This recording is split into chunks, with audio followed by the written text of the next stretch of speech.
Baik, Bapak Ibu sekalian, Bismillahirrahmanirrahim. Assalamualaikum warahmatullahi wabarakatuh. Alamin, kita Allah Subhanahu wa taala di siang hari ini kita bisa dipertemukan dalam acara diskusi terbatas yang diselenggarakan oleh CIR, Center for Indonesian Reform. Insya Allah siang hari ini kita akan membahas tema terkait dengan pemanfaatan big data untuk personal dan institutional branding. Yang sudah hadir di tengah-tengah kita, Mas Tommy Satriatama, atau nama lengkapnya Widanardi Satriatomo, tapi lebih dikenal dengan Mas Tommy ya, Satriatomo. Beliau merupakan co-founder PT Astramaya. Bapak Ibu sekalian, kami dari teman-teman panitia mohon maaf atas keterlambatan acara di siang hari ini. Langsung saja saya rasa kita buka pertemuan kita dengan baca Lafadul Basmalah. Bismillahirrahmanirrahim. Sebenarnya ada sambutan dari Pak Bapak Pembina SIR kita, tapi karena beliau sampai saat ini belum hadir saya rasa, langsung saja kita persilahkan pembicara kita, Mas Tommy Satriatomo, untuk menyampaikan materinya. Silakan Mas Tommy, kami persilahkan. Bismillahirrahmanirrahim. Assalamualaikum warahmatullahi wabarakatuh. Suara saya terdengar cukup jelas ya? Ya. Jelas. Saya nyalakan ininya dulu. Jelas ya, sudah. Ya. Saya yang minta maaf karena saya yang bikin terlambat. Tadi tiba-tiba ada urgensi yang harus diselesaikan. Baru saja selesai pas 1:30 ketika dihubungi oleh Pak Sabto. Jadi saya baru bisa hadir saat ini. Dan minta maaf juga, sebenarnya saya sudah mempersiapkan paparan untuk diskusi kita hari ini.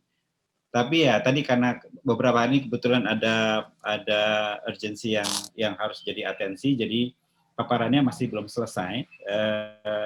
Saya akan coba tampilkan dua paparan yang sudah sempat saya siapkan. Nanti dari situ kita lebih banyak diskusi kelihatannya ya.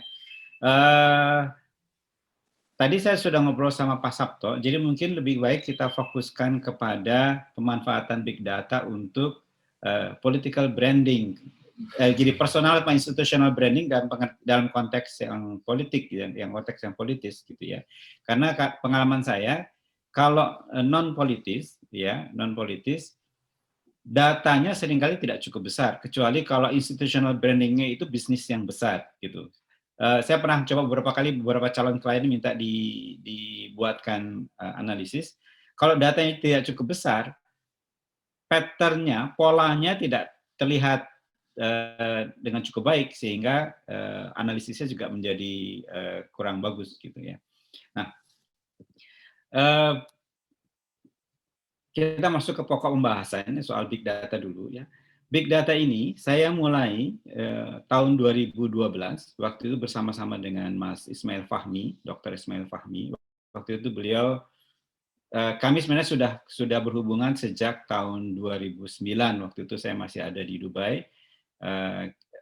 Bukan 2009 sih sebenarnya. Saya kenalan sama Mas Fahmi itu sejak 2004, karena waktu itu kebetulan saya dapat course di Belanda. Dan seperti biasa, orang Indonesia selalu colek orang Indonesia yang lain kan, jadi kita ngobrol sama orang Indonesia. Saya mengunjungi rumah beliau di waktu itu saya di Hilversum, beliau itu saya lupa namanya. Tapi pokoknya naik keretanya itu jauh banget. Kalau Belanda itu sejam udah jauh, udah hampir tembus ke perbatasan Jerman gitu. Ngobrol di sana, kemudian tetap saling jalin kontak. Tahun 2009 beliau kami komunikasi lagi. Waktu itu beliau tanya apa yang mesti dilakukan ya beliau sudah selesai dengan PhD-nya waktu itu beliau itu PhD dalam Natural Language Processing. Natural Language Processing itu bagian dari studi AI, Artificial Intelligence, yang menggabungkan antara linguistik dan komputasi gitu. Jadi bagaimana caranya mesin itu bisa memahami bahasa manusia dengan segala kompleksitasnya. Nah, yang menarik adalah dari disertasi beliau itu membuat natural language processing ya untuk menganalisis bahasa Indonesia. Waktu itu belum ada. Alat-alat mesin-mesin yang waktu itu beredar itu masih basisnya bahasa Inggris. Jadi kalau dipakai untuk mengolah bahasa Indonesia, mesinnya kerja 2 kali. Dia capture bahasa Inggris, ya. Kerjanya 3 kali. Dia capture data berbahasa Indonesia, diterjemahkan ke dalam bahasa Inggris oleh mesin, dianalisis, kemudian dibalikin lagi ke bahasa Indonesia. Jadi 3 kali gitu. Kalau kayak kurs itu beli rupiah tukar ke dolar, transaksikan dalam dolar, balik lagi ke rupiah. Gitu. Jadi ada kurs yang berkurang gitu ya. Jadi itu sama. Ada bias dari bahasa Indonesia ke bahasa Inggris sudah bias, dari bahasa Inggris ke bahasa Indonesia lagi bias lagi gitu. Jadi nuansanya menjadi berbeda. Nah, yang Mas Fahmi lakukan waktu itu dia membangun dalam algoritma bahasa Indonesia. Jadi di capture dalam bahasa Indonesia, dianalisis dalam bahasa Indonesia sehingga hasilnya lebih akurat. Itu yang pertama kali ada waktu itu di Indonesia tahun 2012 gitu. Tapi memang harus diakui waktu itu kami itu ahead of our time. Jadi terlalu maju pada saat itu karena pada saat itu tahun 2012 walaupun sosial media sudah cukup ramai ya, tapi orang belum punya kesadaran terhadap big data. Itu sesuatu yang menarik, fancy, tapi orang belum melihat kebutuhannya sebagaimana orang melihat big data pada saat ini gitu. Jadi waktu itu kami tantangannya bukan pada produk, tantangannya itu lebih pada meyakinkan pasar, market, bahwa big data analytics ini penting. Pentingnya itu begini, sebenarnya secara sederhana begini. Bisnis atau politik waktu itu sering menggunakan kata-kata banyak untuk mengambil keputusan. Oh, sudah banyak nih orang yang membicarakan soal ini, gitu, ya. Pertanyaannya, banyak itu seberapa banyak, gitu, ya. Kalau misalnya begini, dalam kasus yang terakhir aja, mungkin kalau teman-teman pasti ikutin yang kasus upaya pengambil alihan paksa Partai Demokrat. Ada argumen, ya, ada narasi, terutama didorong oleh sisi Pak Muldoko dan kawan-kawan, PDIP dan yang lain-lain, bahwa ada banyak kader Demokrat yang tidak puas. Pertanyaan besarnya adalah yang disebut banyak itu berapa? Ya, ilustrasinya begini. Kalau ada 100 orang, ya, kalau ada 100 orang datang ke sebuah rumah pada saat yang sama, itu banyak atau sedikit? Orang pasti akan bilang, oh itu banyak, 100 orang gitu. Rumahnya aja mungkin belum tentu cukup gitu. Parkirannya pasti penuh 100 orang. Tapi kalau 100 orang itu dari komunitas yang jumlahnya 400.000 orang, itu banyak atau sedikit? Sedikit. Dan kita belum bisa mengatakan bahwa pendapat 100 orang itu mewakili 400.000 orang yang lain. Gitu. Karena boleh jadi 399.900 orang yang lain punya pendapat yang berbeda. Jadi nggak bisa kita mengambil keputusan mengatakan bahwa banyak itu hanya berdasarkan keputusan 100 orang, pembicaraan 100 orang. Itu yang seringkali bikin misleading, itu yang seringkali membuat keputusan dalam politik dan bisnis ternyata kemudian meleset gitu. Karena 100 orang ini tidak representatif. Makanya kalau kita kenal dalam survei kan ada teknik sampling supaya sampel yang 1.500 atau 2.000 orang ini bisa valid mewakili sampel populasi yang jauh lebih besar.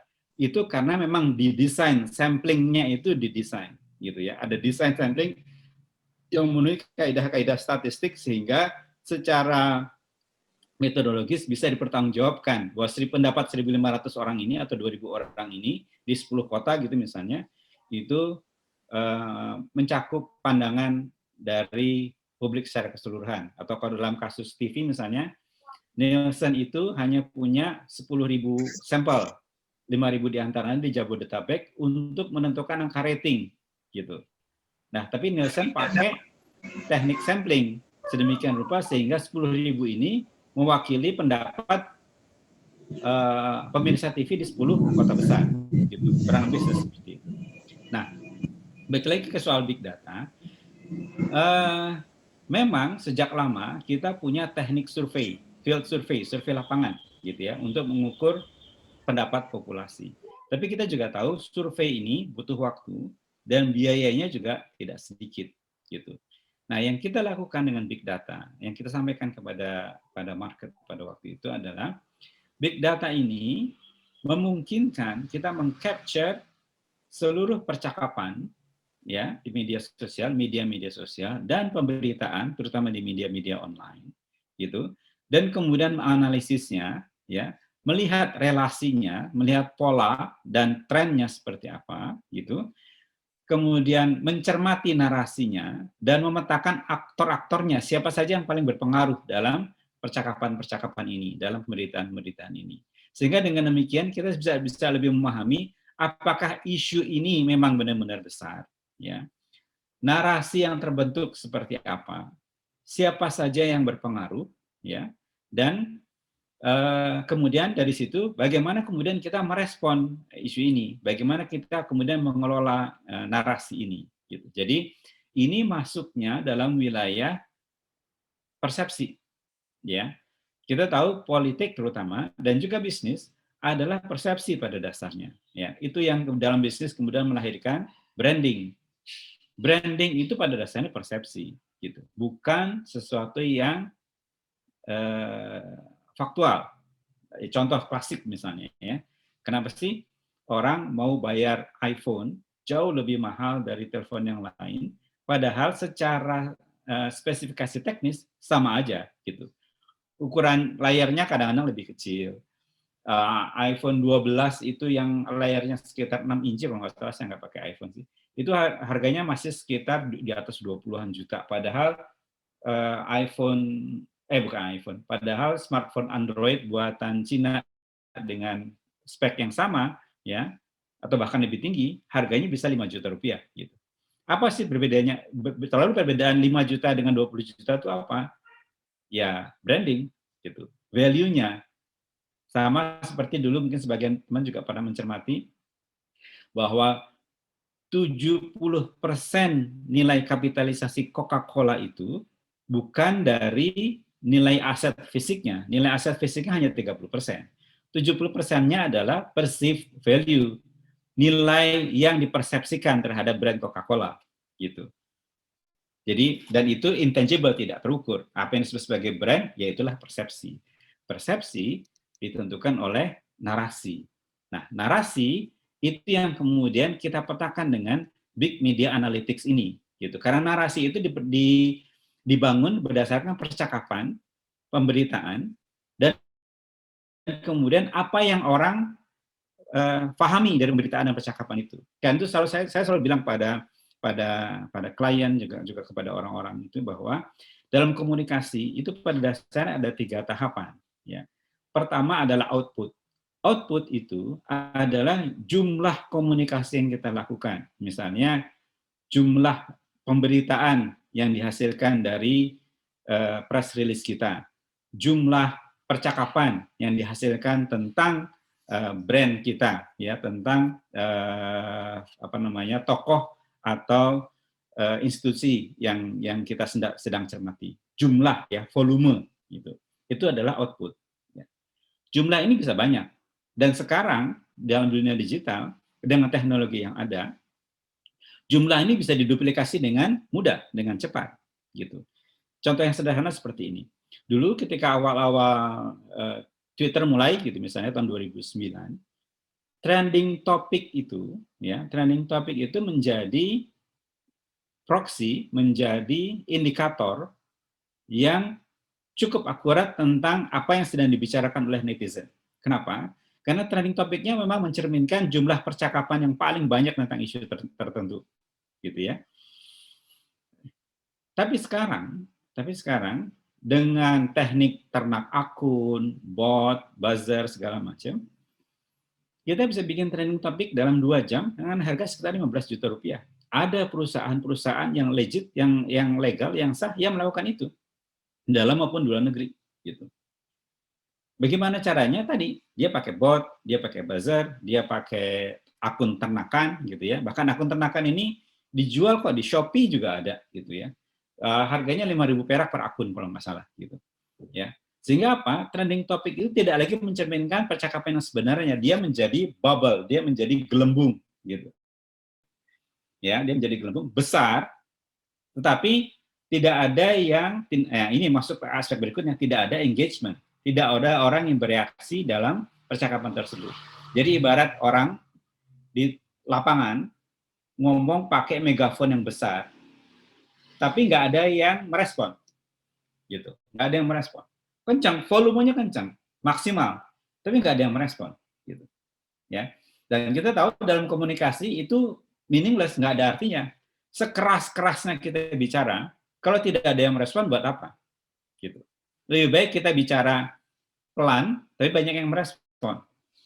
Itulah sebabnya dalam dunia branding sendiri, digital branding, orang tidak lagi bicara tentang mega influencer, tentang orang-orang yang jumlah pengikutnya, followersnya jutaan orang.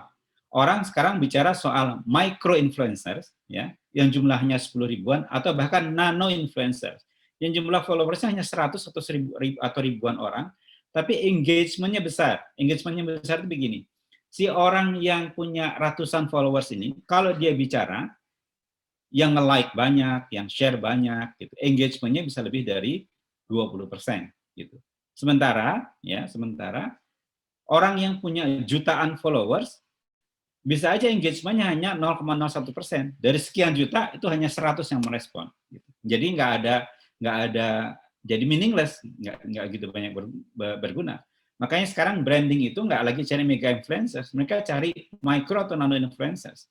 Bisa aja dia ketua OSIS atau dia pemimpin kelompok informal di sekolahnya atau di universitasnya. Yang kalau dia beli sepatu, teman-temannya beli sepatu, gitu.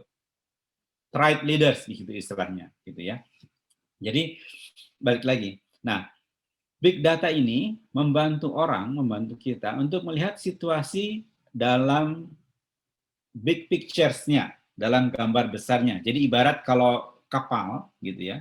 Big data ini menjadi alat navigasi untuk melihat apakah persepsi yang hendak kita bangun dengan branding kita sudah diterima dengan tepat atau belum. Oh, ya, saya balik lagi. Tadi setelah output, yaitu jumlah, volume, yang penting itu juga ada yang disebut sebagai outtake. Outtake itu adalah mengukur bagaimana target komunikasi kita memahami memahami volume ini nih. Gitu. Jadi kita katakanlah misalnya gitu, kita punya event gitu ya, kemudian kita beritakan dalam bentuk press release, kita percakapkan di media sosial. Pertanyaan berikutnya, bagaimana media dan netizen atau publik mempersepsikan kerjaan kita ini nih, event kita ini? Positifkah, negatifkah, atau netral? Gitu. Kalau positif bagus, gitu ya. Kalau negatif malah jelek. Ya. Nah, yang cukup sering terjadi adalah orang volume percakapannya tinggi, volume pemberitaannya tinggi, tapi negatif. Nah, itu yang jelek. Itu yang nggak boleh. Gitu. Kenapa? Karena nggak efektif. Dia akan diingat sebagai orang yang jelek, yang buruk. Gitu. Ya. Nah, bagaimana mengukurnya? Kalau dulu kita pakai clipping koran. Ya. Koran di clipping, dibacain satu-satu, kemudian dikasih, oh ini positif, ini negatif. Tapi dengan era sekarang, ketika media online itu ada, kalau nggak salah Dewan Pers itu bilang terakhir, total media online di Indonesia itu ada 23.000, yang diverifikasi oleh Dewan Pers itu baru 400. Even 400 media online yang terverifikasi ini pun, tidak mungkin kita bacain satu persatu. Belum lagi kalau kita mau menganalisis media sosial. Teman-teman pasti lihat sendiri kalau punya Twitter gitu. Dalam sejam ada berapa banyak percakapan yang terjadi, gitu ya. Belum lagi Facebook, belum lagi YouTube, belum lagi Instagram. Jadi jumlah data yang masuk itu besar sekali. Saya pernah menghitung kalau saya harus pakai tenaga manual satu-satu dibacain oleh orang, maka saya butuh satu pabrik. Saya butuh sekitar 1000-an orang untuk bisa memantau pemberitaan dan percakapan dalam 24 jam, gitu, secara manual. Gitu. Itulah gunanya mesin. Nah, mesin yang kami jalankan, ya, dulu namanya Osometrics, sekarang namanya Media Kernels dan Astramanya itu, secara otomatis 24/7, 24 jam sehari, 7 hari seminggu, melakukan crawling. Dia crawling ke internet, dan dia melakukan updating terhadap keyword yang mau kita cermati. Gitu. Misalnya, keywordnya adalah CIR, gitu ya, Center for Indonesian Reform, kita masukkan. Maka kemudian dia akan mencari, gitu ya, caption media sosial yang mengandung kata tersebut, atau pemberitaan yang mengandung keyword tersebut di level paragraf. Dia cari, dia capture, kemudian dia analisis. Kalau dalam pemberitaan itu levelnya level paragraf, dianalisis. Ciri ini asosiasinya positif, netral, atau negatif. Itu otomatis, ya. Bagaimana mesin bisa melakukan seperti itu? Dua tahap. Pertama, dia punya semacam library, ya, library yang menjadi pembanding. Jadi misalnya tidak itu negatif, ya. Kalau menolak itu negatif. Jadi kok CIR menolak, maka dihitung sebagai negatif, ya. Tapi kita juga tahu bahwa komunikasi manusia itu nuansanya banyak, gitu, ya. Misalnya begini, kalimat lengkapnya adalah CIR menolak berpartisipasi dalam unjuk rasa, ya. Itu positif atau negatif? Mesin karena melihat kata menolak akan bilang itu negatif, ya. Tapi kita, ya, manusia, kemudian kan bisa melihat konteksnya, ya. Kalau unjuk rasanya misalnya, ya, unjuk rasa menolak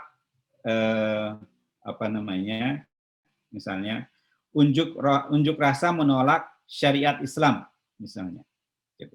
Itu positif atau negatif? Mesin nggak tahu. Buat mesin syariat Islam itu netral, gitu, ya. Kemudian kita yang memberikan konteks di situ, ya. Karena itu kemudian kita bisa ada fasilitas namanya machine learning. Kita bisa mengajari mesin, gitu, bahwa dalam konteks ini positif, dalam konteks yang lain negatif. Nah, machine learning ini membantu kita juga untuk mengajari mesin, tidak perlu mengajari semuanya, ya. Jadi kalau misalnya ada 10.000 mention tentang CIR, gitu, tidak harus kita kemudian koreksi 10.000-10.000-nya, cukup 10%. Kita cukup mengoreksi 1.000. Karena dari situ kemudian mesin belajar, itulah disebut sebagai machine learning, mesinnya belajar, gitu. Mesinnya belajar tentang pola yang kita ajarkan, gitu, dan kemudian dia ingat. Nah, ini pada crawling berikutnya kemudian dia ingat bahwa CIR menolak berpartisipasi, CIR menolak unjuk rasa pemberlakuan syariat Islam itu positif, gitu seterusnya, gitu. Jadi dengan cara seperti itu maka kemudian kita bisa menganalisis data yang masuk yang jumlahnya jutaan, gitu. Nanti bisa kita lihat misalnya, nanti saya tunjukkan. Saya membuat perbandingan, ya. Saya membuat perbandingan popularitas dan favorabilitas partai-partai di Senayan, ya, selama tahun 2020. Gitu. Jumlah datanya itu jutaan. PDIP sendiri itu kalau nggak salah volumenya sekitar 1,6 juta mention dalam media sosial maupun media massa online dalam hal ini. Apa namanya? Oh, saya ngomong apa sih tadi? Nah, kalau tidak pakai big data nggak mungkin kita melihat dalam skala sebesar itu. Itu baru PDIP, belum PKS, belum yang lain-lain. Total datanya kalau nggak salah lebih dari 6 juta mention. Gitu. Dan seketika karena mesin, kemudian kita bisa lihat tadi sentimennya kan positif, netral atau negatif. Nah, yang terakhir dalam urutan komunikasi tadi output itu volume, outtake itu bagaimana persepsi, outcome itu adalah tindakan, ya, atau pemikiran yang terbentuk dari komunikasi ini, gitu. Kalau dalam dunia bisnis ini artinya salesnya meningkat apa enggak, atau paling tidak willingness to buy-nya meningkat atau tidak. Kalau dalam politik ini artinya vote, willingness to vote-nya meningkat atau tidak, gitu. Atau kalau dalam bahasa tangga elektabilitas itu, ya, volume ini awareness, ya. Jadi output ini awareness, outtake ini favorabilitas, ya. Outcome ini adalah likability, supportability, tingkat keterdukungan, satu langkah menuju elektabilitas, gitu. Elektabilitas itu yang pasti nanti diukur dari jumlah suara yang terkumpul di TPS, atau kalau di bisnis elektabilitas itu ya diukur dari jumlah penjualan. Tapi kita bisa mengukur willingness to vote atau willingness to buy-nya. Itu kira-kira, ya. Jadi big data membantu memetakan dua langkah ini, popularitas dan favorabilitas. Nah, nanti selain itu kita bisa melakukan analisa persepsi, analisa narasi. Narasi apa sih yang sedang berkembang? Apakah itu sesuai dengan persepsi yang kita inginkan? Gitu ya. Saya pernah misalnya ini risetnya agak lama, tahun 2014. Gitu. Kami bekerja sama dengan para Madinah untuk menggabungkan antara social media research ini, ya, digital media research, dengan offline research, dengan field survey, bentuknya FGD, gitu ya, untuk melihat konsistensinya. Waktu itu kita melihat, Pak Prabowo versus Pak Jokowi. Pak Prabowo secara volume besar, ya, secara volume besar. Tapi asosiasi yang terkait pada dia itu adalah pelanggar HAM, gitu ya. Kita melihat frekuensi yang muncul, yang terasosiasi terhadap Pak Prabowo itu pelanggar HAM. Di sisi lain, Pak Jokowi terasosiasi sebagai orang yang sederhana dan pekerja keras. Gitu. Itu yang juga kemudian itu contoh ya tentang bagaimana popularitas yang besar belum tentu menghasilkan favorabilitas yang besar. Dan karena itu outcome-nya, hasilnya bisa berbeda sama sekali, bisa jauh berbeda sama sekali. Gitu. Jadi itu kira-kira konteks umum ya tentang kenapa big data itu penting kita pakai untuk menganalisis percakapan dan pemberitaan tentang suatu subjek, gitu ya. Saya tambahkan, karena kebetulan saya sekarang sedang melakukan riset tentang polarisasi politik, gitu ya.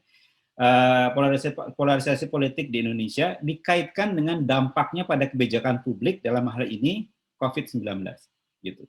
Nah, polarisasi politik dari berbagai studi tidak selalu dimulai dari digital media, tetapi digital media itu memang ladang yang subur untuk melakukan polarisasi. Kenapa? Ada banyak faktor. Ada faktor bubble di situ, ada faktor emosional di situ, ya. Ada faktor sampai kepada faktor orang mengalami flooding, orang mengalami banjir informasi sedemikian rupa sehingga otaknya tidak bisa lagi mencerna karena jumlah informasi yang masuk jauh lebih banyak. Apa yang terjadi kemudian?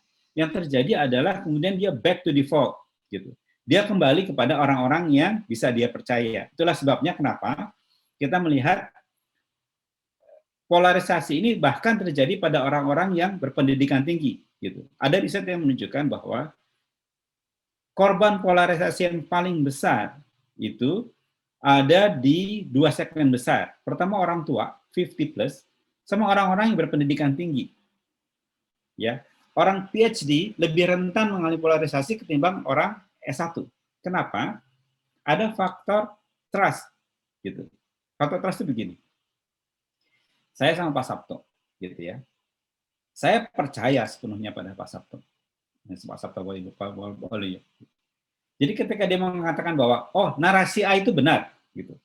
Sementara saya sibuk setiap hari memikirkan yang lain dan saya tidak mencermati narasi A, sehingga ketika saya berhadapan dengan narasi A, saya pikir kalau Pak Sabto mengatakan itu benar, pasti ini benar.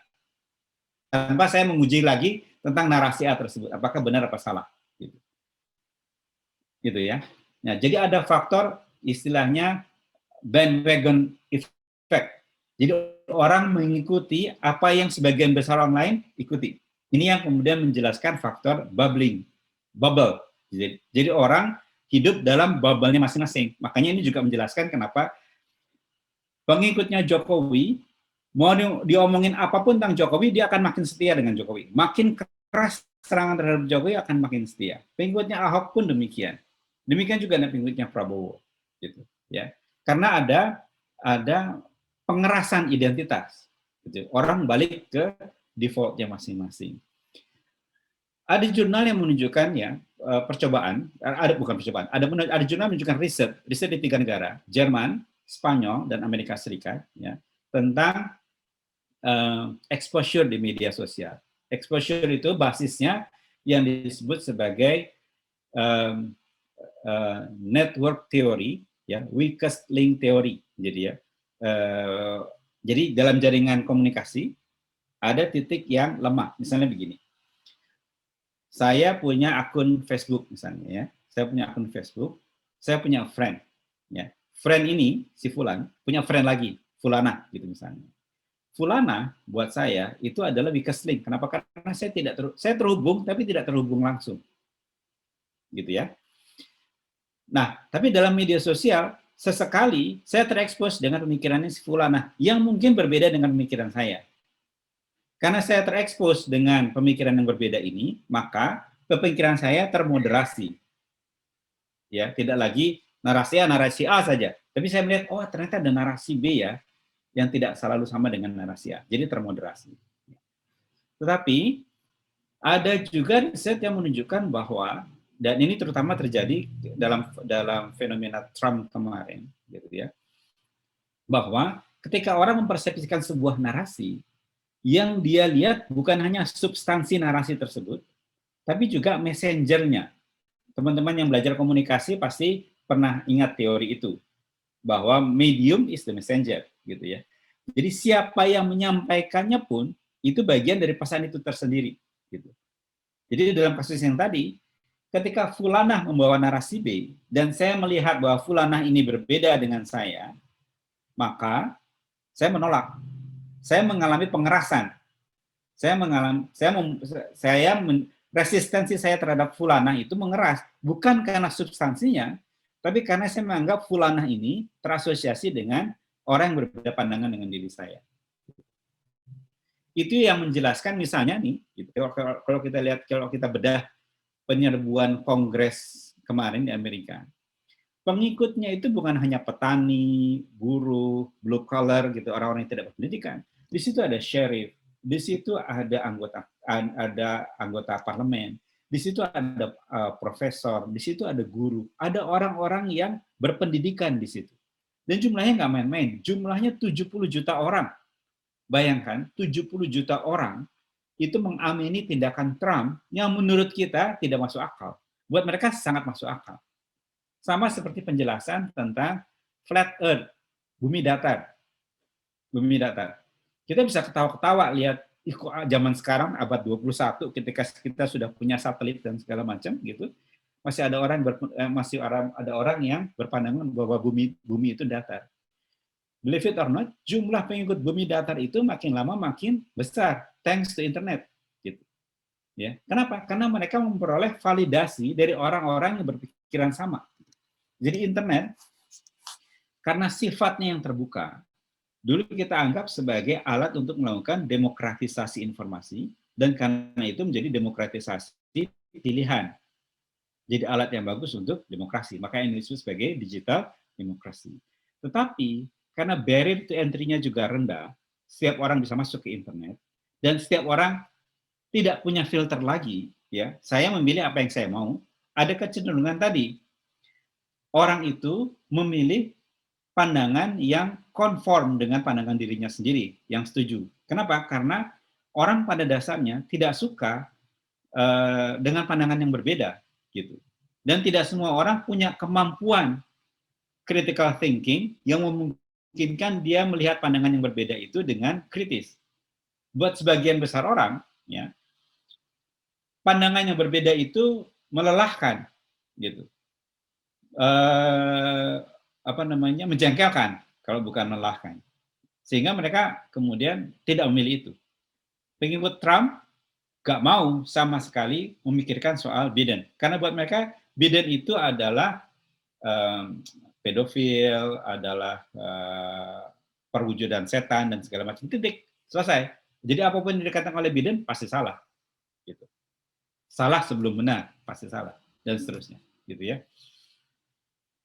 Ada riset lain yang menunjukkan, ada riset sosiologis yang menunjukkan itu nanti kaitannya sama deep stories. Deep stories itu adalah naratif besar yang menghubungkan orang-orang, ya, orang-orang yang punya pikiran yang sama, yang tidak selalu terekspresikan. Dalam riset itu misalnya ditunjukkan bahwa naratif besar, kenapa orang-orang, jadi gini, orang-orang kulit putih di pedalaman Amerika itu sebenarnya secara ekonomi paling terdampak dengan kebijakan American First-nya Trump. Kenapa? Produk-produk pertanian mereka menjadi mahal dan tidak laku. Ya.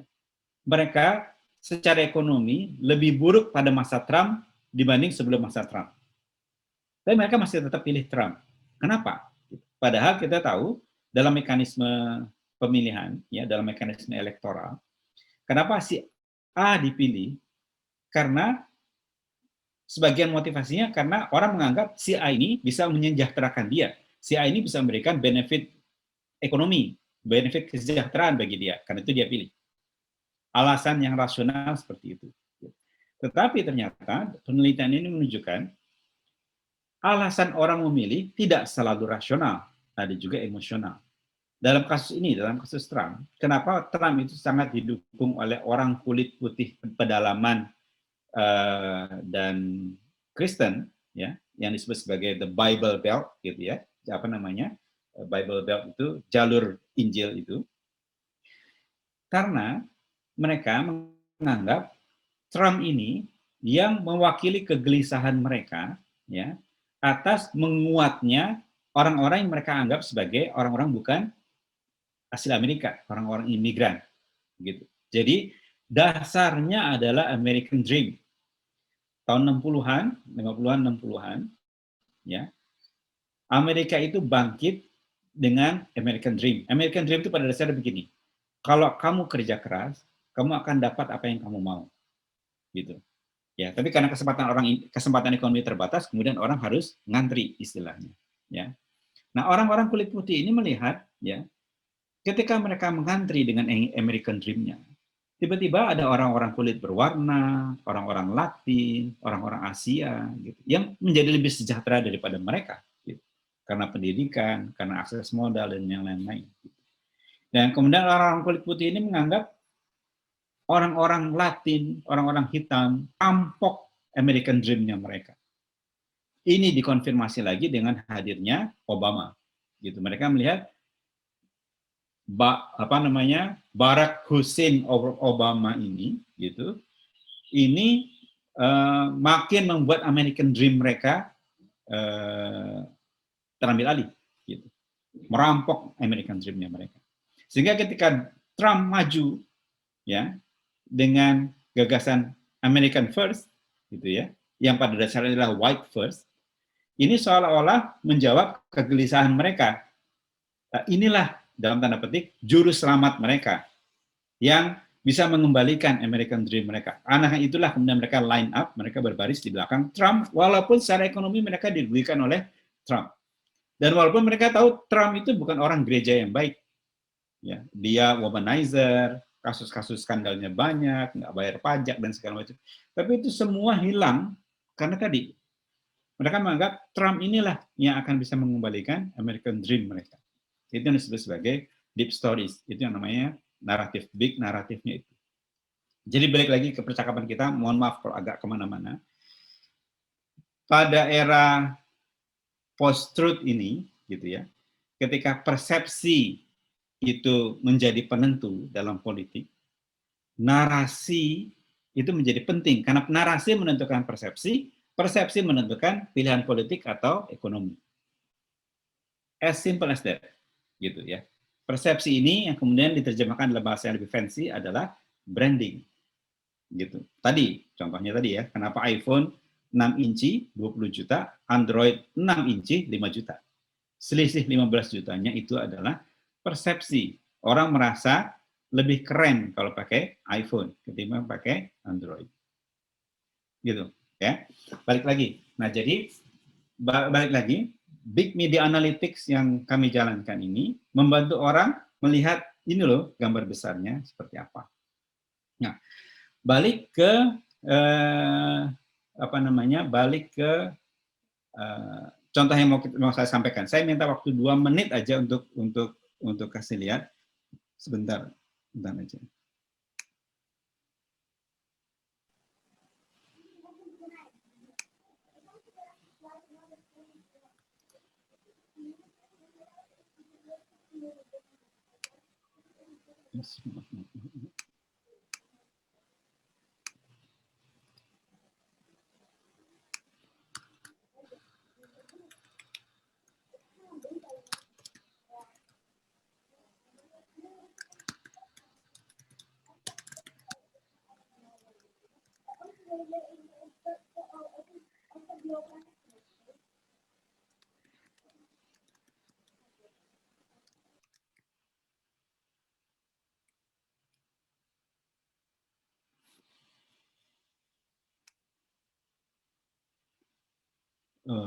Naikin ke ini gimana ya? Naikin share screen. Bentar ya. Saya share screen dulu ya. Ya, silakan.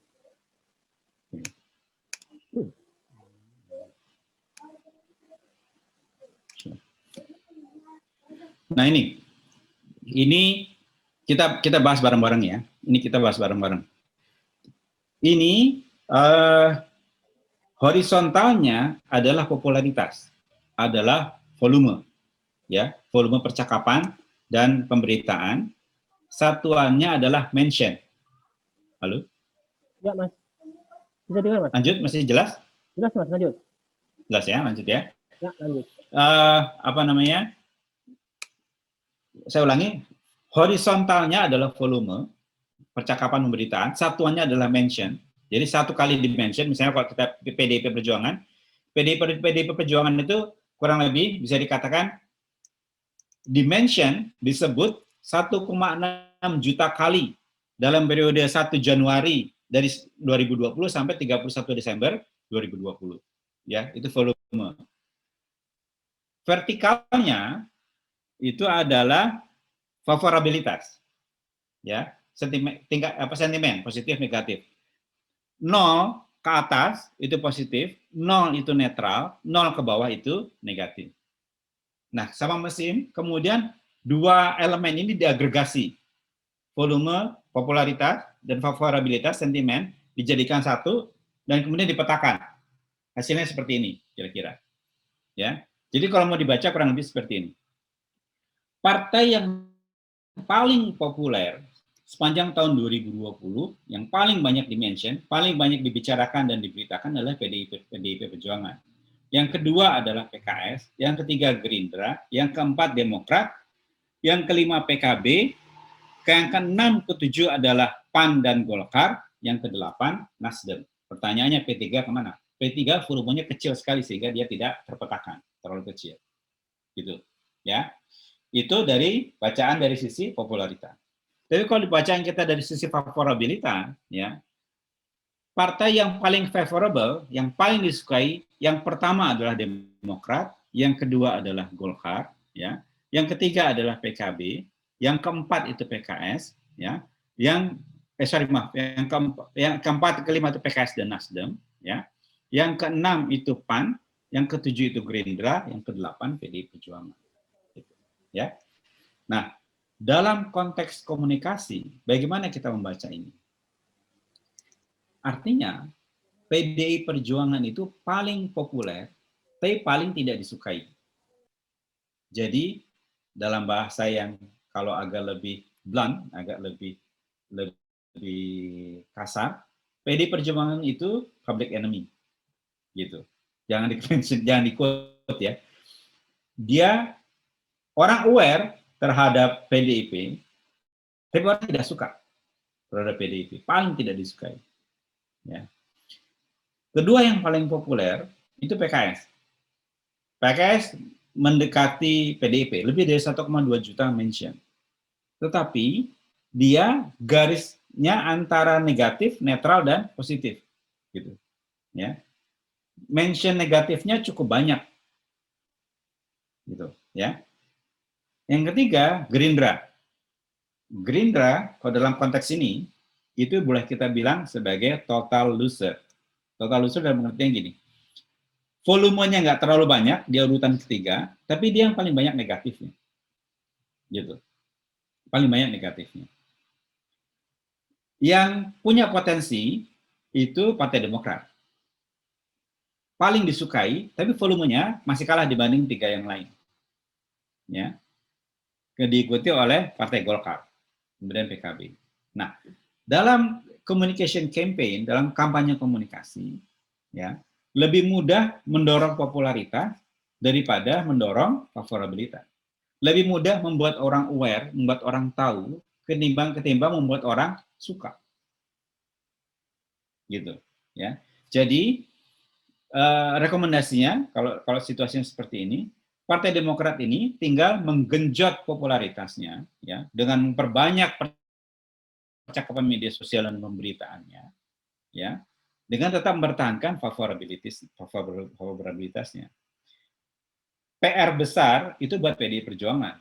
Dia sudah besar, tapi dia harus kerja ekstra keras untuk mendorong orang supaya suka terhadap dia. Dan suka itu adalah perasaan yang subjektif, gitu. Jadi harus kerjanya ekstra keras, ya. Demikian juga dengan PKS. PKS punya modal yang besar, yaitu popularitasnya besar, tapi banyak sentimen negatifnya, sehingga dia juga harus ekstra kerja keras, ya. Kalau buat saya sebagai campaigner, ya, buat saya lebih mudah mendorong popularitas Partai Demokrat ketimbang mendongkrak favorabilitas PDI Perjuangan, gitu ya. Udah apa sih namanya, cuman ada yang mau tanya?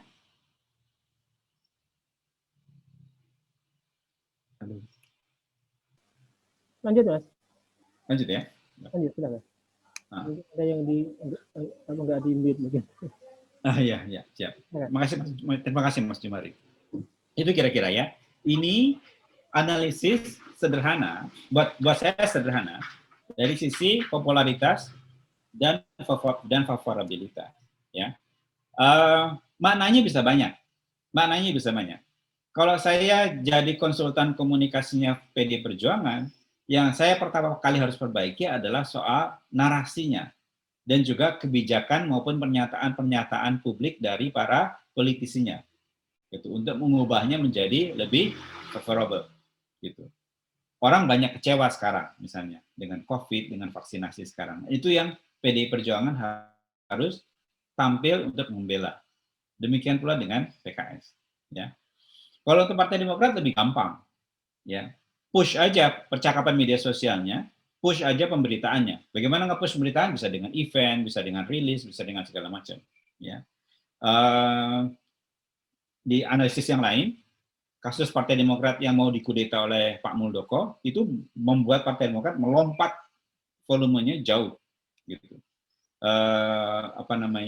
Jauh lebih besar. Kalau nggak salah, kemarin saya lihat di mesin itu, sejak 1 Februari sampai sekarang tanggal 6, sampai kemarin tanggal 5, gitu, itu total lebih dari 2.000 artikel selama 4 hari, 1, 2, 3, 4, selama 5 hari. Ya. Artinya rata-rata ada 400 artikel tentang Partai Demokrat dan sebagian besar positif. Sebagian besar positifnya apa? Artinya publik dan media pada dasarnya mendukung sikap Partai Demokrat yang mempertanyakan posisi pemerintah dan membuka upaya akuisisi intervensi kekuasaan ini. Gitu. Kalau kita lihat misalnya Prof. Saiful Mujani itu sampai mengeluarkan pernyataan yang keras dikutip oleh harian Kompas, ya.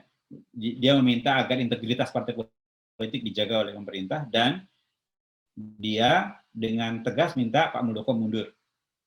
Suara yang sama disampaikan misalnya oleh Pak Burhanuddin Muhtadi dan yang lain-lain. Jadi banyak pengamat politik yang mendukung posisi Partai Demokrat.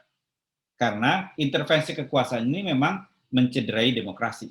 Ini gangguan eksternal yang mencederai demokrasi, gitu ya. Tapi di sisi lain dari pemetaan persepsi kita juga melihat ada pertarungan narasi, gitu, karena Pak Muldoko PDIP berusaha sekuat tenaga untuk mengatakan pada publik bahwa ini adalah konflik internal yang dieksternalisasi. Jadi ada pertarungan narasi antara gangguan eksternal dengan konflik internal yang dieksternalisasi. Gitu. Tarik menarik, tapi per hari ini saya bisa lihat bahwa berdasarkan data dari Big Data ya, narasi gangguan eksternal ini yang menguat, terutama setelah kemarin Tebo memberitakan bahwa Presiden menegur Pak Muldoko. Itu mengkonfirmasi dugaan bahwa Pak Muldoko itu beroperasi sendirian, gitu, bukan atas restu pemerintah, gitu. Kita nggak tahu sebenarnya seperti apa ya. Bisa jadi seperti banyak operasi politik yang lain. Kalau berhasil diklaim keberhasilannya, tapi kalau gagal, cut loose, tanggung jawab sendiri. Gitu. Bisa jadi seperti itu juga, kita nggak tahu. Tapi yang jelas, teguran Presiden pada Muldoko menunjukkan bahwa satu, memang terjadi operasi politik untuk mengakuisisi Partai Demokrat. Kedua, Pak Muldoko bekerja sendirian, ya, bekerja mengkonfirmasi dugaan bahwa dia memang mau melakukan kudeta untuk menjadi ketum untuk maju ke 2024. Gitu. Nah itu percakapan dan beritaannya membuat Partai Demokrat melesat, kalau nggak salah kalau dipetakan dalam hal seperti ini, jumlahnya sudah lebih besar daripada PKS. Dengan tone yang positif. Artinya apa? Kalau kita lihat dalam konteks perang komunikasi, Partai Demokrat itu yang muncul sebagai the winner dalam peperangan komunikasi ini. Dan itu sangat ditopang oleh kecepatan kecepatan Ketum Demokrat AHY untuk mengumumkan ini pada saat sedini mungkin, istilahnya memecahkan bisulnya seawal mungkin, sehingga kemudian publik tahu. Karena ada kasus-kasus di mana partai terlambat mengantisipasi dan yang kemudian terjadi perpecahan. Kasus yang terakhir yang kita dengar adalah Partai Berkarya, gitu. Partai Berkarya nggak ada angin, nggak ada hujan, tiba-tiba ada KLB, ya. Nggak lama kemudian ada dualisme kepengurusan, dan di ujung tiba-tiba kepengurusan yang baru langsung disahkan oleh Kemenkumham. Bisa dibayangkan, Tommy Soeharto, pendiri dari Partai Berkarya, sekarang terusir dari partainya sendiri. Sekjennya pun ditendang. Gitu. Sebelumnya kita lihat hal yang sama terjadi pada P3, hal yang sama terjadi pada Golkar. Kalau kita tarik lebih jauh, itu terjadi masa Orde Baru dengan PDI yang kemudian menghasilkan PDI Perjuangan. PKS kita lihat ada splinter, perpecahan dalam bentuk Partai Gelora, gitu. Ya. Jadi hampir semua partai politik mengalami intervensi. Kalau Gerindra diakuisisi, gitu. Itu yang menyebabkan para pengamat politik, Pak Saiful Mujani misalnya, jadi marah, gitu, karena ini nggak sehat buat demokrasi. Tapi anyhow, dalam perang komunikasi ini, ya, outputnya Partai Demokrat paling besar, outtake-nya persepsi publik bagus. Makanya beberapa pengamat, misalnya Pak Jaya Dihanan bilang, ini menjadi tambahan modal bagi Partai Demokrat untuk maju ke 2024. Ini menaikkan NJOP, menaikkan value-nya Partai Demokrat maupun AHY sebagai kontestan di Partai 2024. Ironisnya, thanks to Pak Muldoko, gitu. Karena kudeta yang prematur, karena keburu ketahuan. Itu kira-kira sebagai sebuah gambaran ilustrasi. Nah, saya minta waktu 2 menit aja untuk nyiapin. Saya mau tunjukin tentang analisis persepsi yang terjadi, yang saya tangkap ketika RUU Ciptaker. Karena ada yang menarik di situ. Sebentar, tunggu sebentar.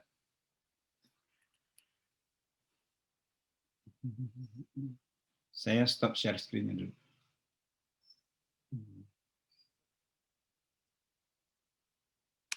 Oh, share. Bentar ya. Sebentar aja, sebentar. Mohon maaf, bukan datanya nggak ada, datanya ada, tapi karena itu buat klien, saya nggak bisa tunjukkan ininya, logo dan yang lain-lain.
Nah, ini dia.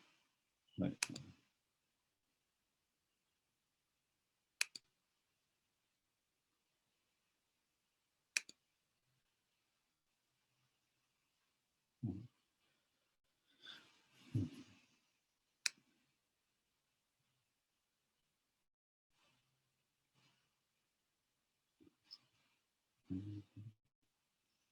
Share.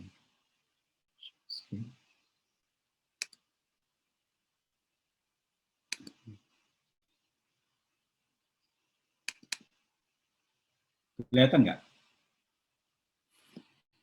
Kelihatan, Mas. Kelihatan nggak? Ya. Kelihatan ya? Ya. Ini kayak punya drone gitu kan ya?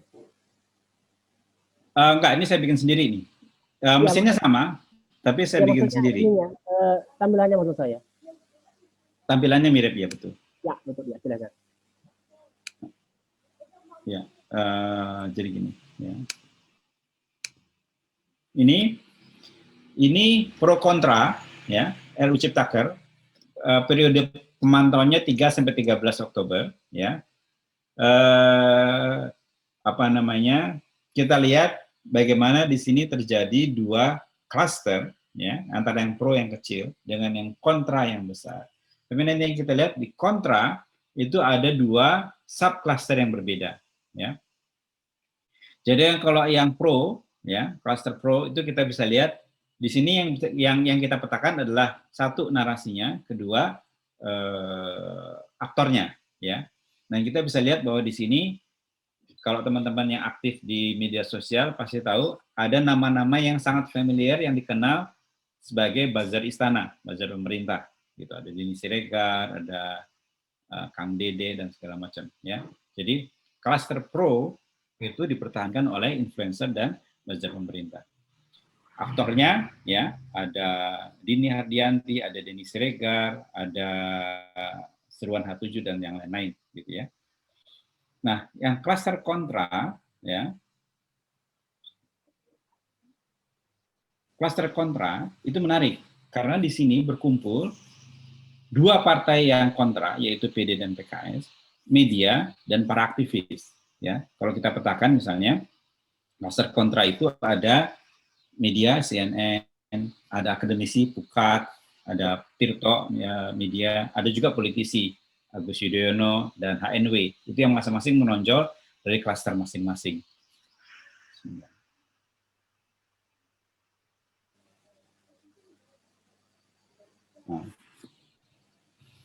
ini yang menarik. Kalau kita petakan berdasarkan parpol, ya, berdasarkan parpol, ada dua subcluster yang muncul, ya. Jadi di sebelah kiri itu narasi parpol dukung, ada di Gembok dan yang lain-lain. Yang sebelah kanan itu ada narasi kontra, ya. Ada dua subcluster. Satu subclusternya PD dan dua subclusternya PKS. Kenapa terjadi dua subcluster? Karena memang ada perbedaan nuansa narasi penolakan dan juga ada perbedaan dari sisi aktor-aktor yang mengorbit di subcluster ini. Ya. Jadi itu terbedakan dengan sendirinya. Ini tadi kita sudah tahu ya, ada di Gembok dan yang lain-lain, dan polanya yang kita bisa lihat adalah pola anorganik. Pola anorganik itu pola bot. Itu yang kalau teman-teman lihat di sini misalnya ada lingkaran merah di gembok itu dengan pola yang one way broadcast, gitu ya. Kenapa disebut sebagai anorganik? Karena begini, secepat-cepatnya kita nge-tweet, ya, secepat-cepatnya kita nge-tweet, kita nggak bisa nge-tweet misalnya 1000 tweet dalam satu waktu, dalam detik yang sama, nggak mungkin, pasti akan ada jeda. Nah, jeda itu yang kemudian terpetakan oleh mesin sebagai sambungan yang tidak rapih, gitu. Tapi kalau ada 1000 tweet dengan narasi yang sama pada detik yang sama, itu yang benar terpetakan oleh mesin sebagai sambungan yang rapih, one way, ya, seketika. Plus tidak ada engagement-nya, jadi disebar tapi nggak ada yang nyambung, gitu. Ini yang menunjukkan bahwa volume saja belum cukup. Volumenya besar. Kalau kita lihat volume dari gembok ini gede banget, gitu. Tapi nggak ada yang nyaut. Ini seperti seolah-olah seperti dia berada di depan lapangan kosong tadi, berteriak dengan megafon yang super maksimal, tapi hanya sedikit yang nyaut, gitu. Ya, itulah kita sebut sebagai anorganic broadcast.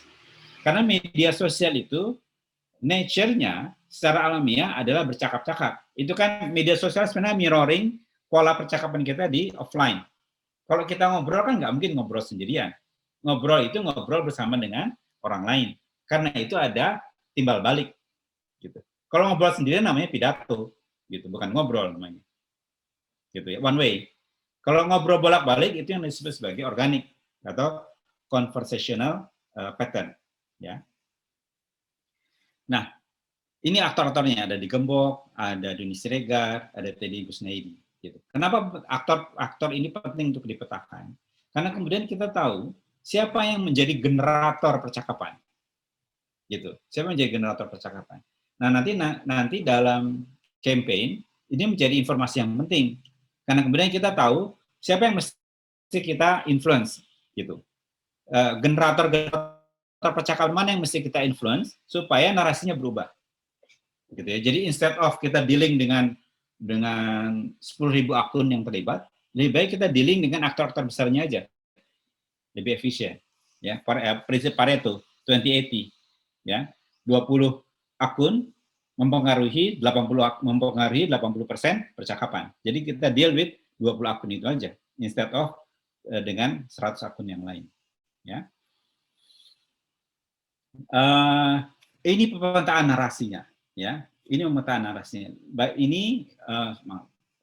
Ini parpol yang dukung, ya, untuk PDIP dan PG. Kita lihat kata-kata yang paling sering muncul, ya. Jadi kita menganalisis frekuensi kata, karena frekuensi itu mewakili kepentingan. Kepentingan dalam pengertian begini. Kalau orang menganggap kata itu penting, maka dia akan cenderung mengulang-ulang, gitu ya. Frekuensi menjadi sebagai penting. Misalnya ini dari ini pemetaan dari hari ke hari nih, 4 sampai 12.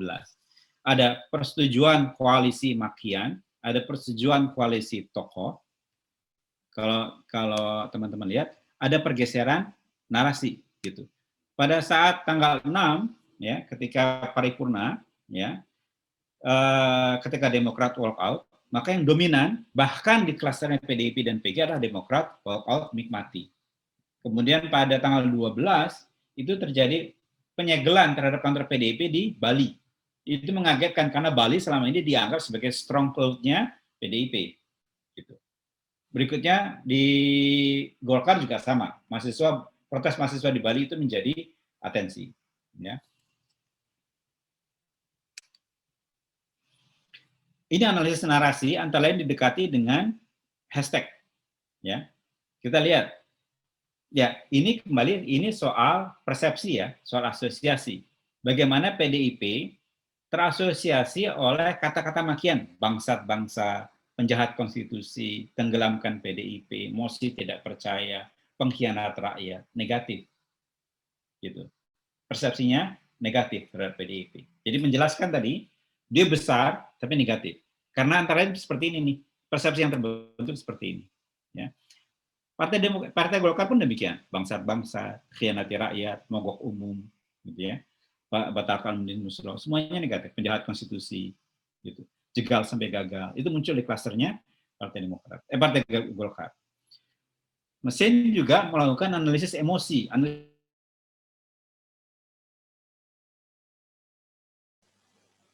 Halo Mas, halo Mas, Mas Tommy, suara putus Mas.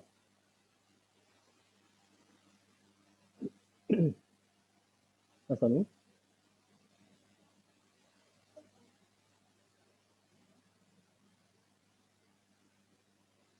Halo.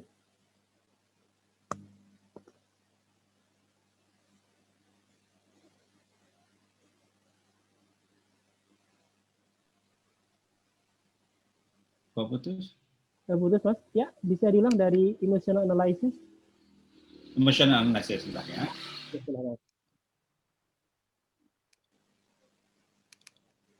Oke, emotional analysis ya. Saya balik lagi. Oke, emotional analysis. Jadi saya ulangi, mesin kemudian mesin menghimpun kata-kata yang paling banyak dan kemudian diasosiasikan, dikaitkan dengan emosi-emosi dasar, ya, marah, harapan, takut, sedih, gitu. Dan di sini kita bisa lihat bahwa terhadap PDIP emosi yang dominan itu adalah marah, diikuti oleh kaget dan takut. Golkar marah.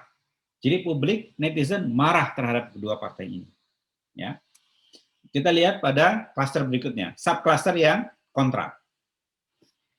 Subcluster yang kontra itu ada dua. Ya, ada dua subcluster, satu PD dan satu lagi PKS. Ya, karena berbeda, narasinya, nuansa narasinya berbeda dan aktornya juga agak berbeda. Satu, kita lihat polanya itu ngacak, teracak-acak. Sama seperti kalau pola kita ngobrol, artinya apa? Organik, conversational, orang ngobrol di situ. Artinya apa? Yang hadir di situ adalah orang, human account, bukan bot account, bukan akun ternak, ya, bukan buzzer, bukan influencer, tapi orang biasa. Kenapa ini penting? Ya, kenapa ini penting? Karena kalau kita lihat dalam konteks politik, kan kita ingin agar percakapan ini kemudian mempengaruhi pemikiran mempengaruhi tindakan, gitu, ya. Kalau di politik jadinya vote, kalau di komersial jadinya beli, ya. Tapi kalau kita ngomong sama bot atau kita ngomong sama akun ternak, ya, ini proses ini tidak terjadi. Volume tinggi, ya, tapi karena ini ternakan atau bot, ini kan virtual. Dia tidak bisa menghasilkan suara kalau misalnya untuk partai politik, atau dia tidak bisa menghasilkan pembelian untuk komersial. Ya, karena itulah penting untuk membedakan antara pola organik sama anorganik. Anorganik volumenya bisa tinggi, tapi meaningless. Antara online dan offline-nya terputus. Tapi kalau yang organik, antara online sama offline-nya bisa terjadi sambungan. Gitu.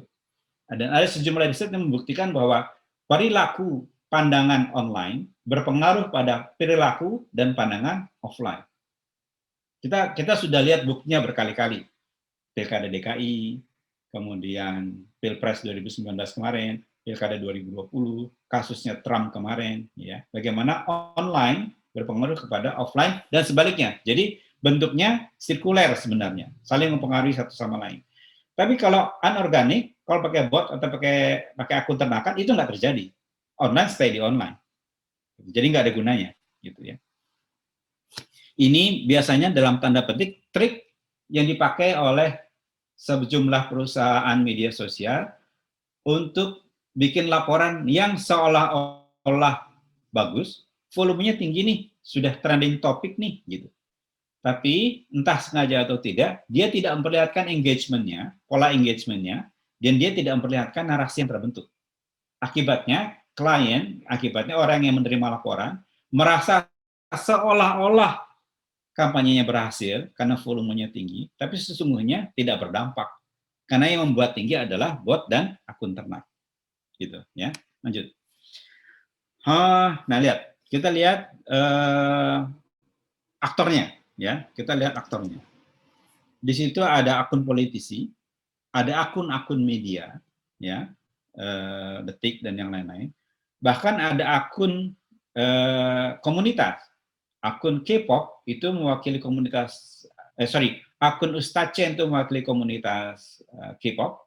Akun Tubirfest itu mewakili kelompok usia SMA dan mahasiswa awal. Tubir itu tawuran. Jadi Tubirfest itu confess tentang tawuran sebenarnya. Isinya bukan tawuran, tapi ngobrol-ngobrol biasa lah. Dan biasanya mereka apolitis. Tapi kali ini mereka terlibat dalam percakapan dan mengorbit di sekitar subclusternya PD. PKS, ini subclusternya PKS, ya. Sama, organik, banyak orang yang ngobrol di situ, ya. Bagus jadinya, ya. Lihat aktornya. Di situ ada Hidayat Nur Wahid, ada Fraksi, ada Tengku Zulkarnain. Jadi, klasternya PKS lebih banyak didominasi oleh tokoh-tokoh agama Islam, gitu ya. Lebih homogen. Kalau klasternya PD itu lebih heterogen. Orang dengan latar belakang yang lebih beragam yang terlibat dalam subcluster ini.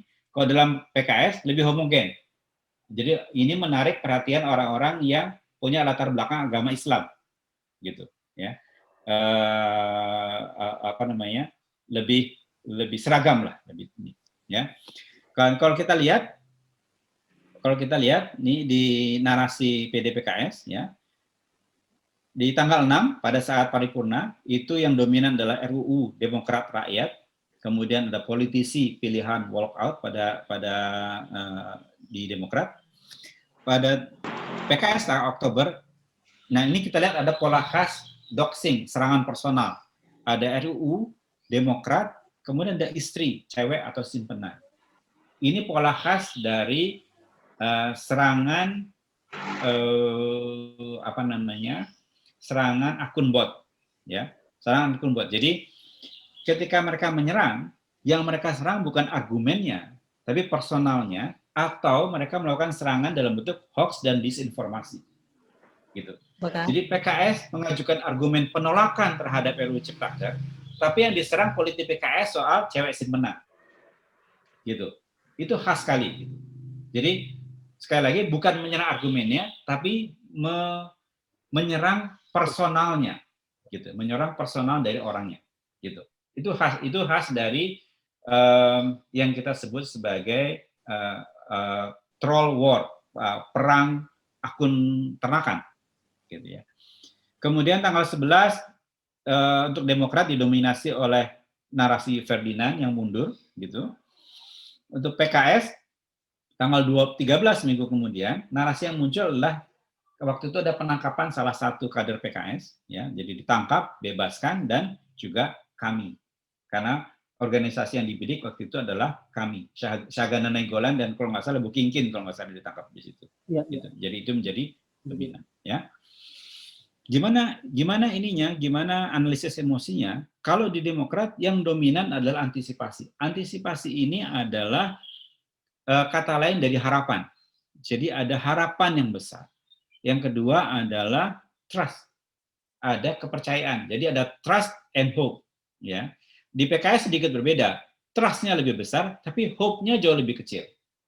Merah, anger itu bersumber dari akun lawan, ya, dari orang-orang yang memang menyerang dengan narasi yang negatif. Jadi tidak terhindarkan. Ini perang informasi. Jadi pasti ada serangan negatif, gitu ya.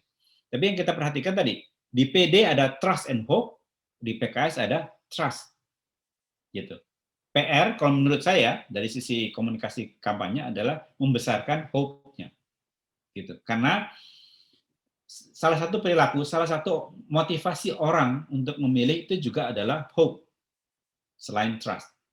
Tanpa hope orang nggak mau, gitu. Karena bagaimanapun juga kita tahu dari dalam kehidupan sehari-hari, hope lah, harapan lah yang membuat orang sanggup bertahan dalam situasi yang sulit, gitu. Tanpa harapan, makanya kalau misalnya dalam Islam kita dilarang berputus asa, karena kalau asanya sudah putus, harapannya sudah tidak ada, dia nggak punya motivasi lagi. Dalam kasus COVID misalnya, yang selalu ditekankan adalah harapan untuk sembuh, karena seringkali harapan ini yang menyelamatkan dia. Gitu. Kalau dia sudah putus harapan, udah biasanya most likely dianya nggak akan sanggup. tubuhnya nggak akan sanggup, gitu, ya. Nah, kalau kita lihat dalam pemetaan seperti tadi, kita lihat ya, PKS besar, tapi favorabilitasnya relatif rendah. Demokrat kalah besar dari PKS, tapi favorabilitasnya lebih tinggi. Total loser adalah PDI Perjuangan dan Golkar. Udah rendah, tidak disukai pula. Gitu.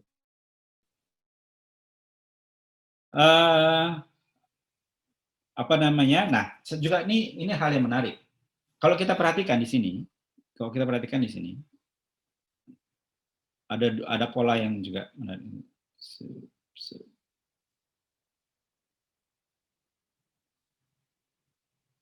Nih. Di klaster yang dukung RUU Ciptaker tidak ada akun partai atau akun politisi yang mendukung. Nggak ada PDIP di situ, nggak ada Golkar di situ, nggak ada akun-akun tokohnya di situ. Yang kelihatan adalah buzzer. Apa yang kita bisa perhatikan? Artinya dalam komunikasi RUU Ciptaker, ya partai-partai pendukung ini mengandalkan buzzer untuk maju. Gitu.